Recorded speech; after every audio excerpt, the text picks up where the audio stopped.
Yes, coil pot. So a coil pot is hand-built pottery made by building up the sides of pots with successive rolls of clay. To get clay, you need to do something called wedging. Otherwise, it will blow up in the kiln. And if you don't wedge it, it will blow up. And somebody made their pot, spent a lot of time, but they did not wedge their clay properly. If you don't wedge it, like I said, it will blow up in the kiln. So they wasted their time a little bit there. Is up here, it's falling down a little bit. It's a crucial process in ceramics that involves manipulating clay to achieve a uniform consistency and remove air pockets. So, you wedge it to get out the air bubbles. If there's little air bubbles in the clay, it will explode. So that's why you'll see broken clay.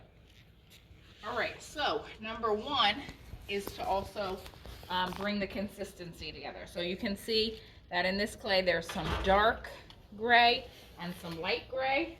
It's good to wedge on here. There are portable little clay boards and wedging boards, but they move around, so it's easier to wedge on here.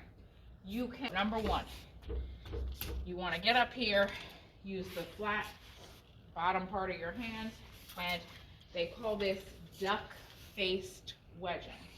Some people call it ram's head wedging because it looks like a head with horns. You're pressing forward and bringing it kind of up and down. You're not kneading it like you're making bread because that would add too many air bubbles into it. If the piece gets long, you can turn it and wedge it forward again, but you want to keep going in one direction. All right, now I've not wedged this long enough, and I'm going to cut through the middle, and I'll show you what the inside looks like.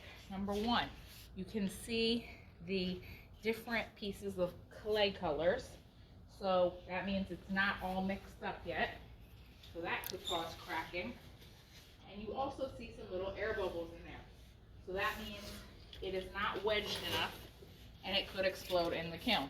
So, I didn't wedge it that long. So use the smaller piece.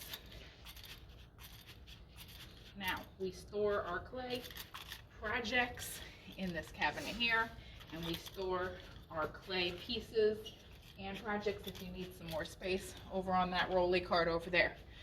So it says, label your bag of clay with your name. Everything is out over here on the clay side of the room.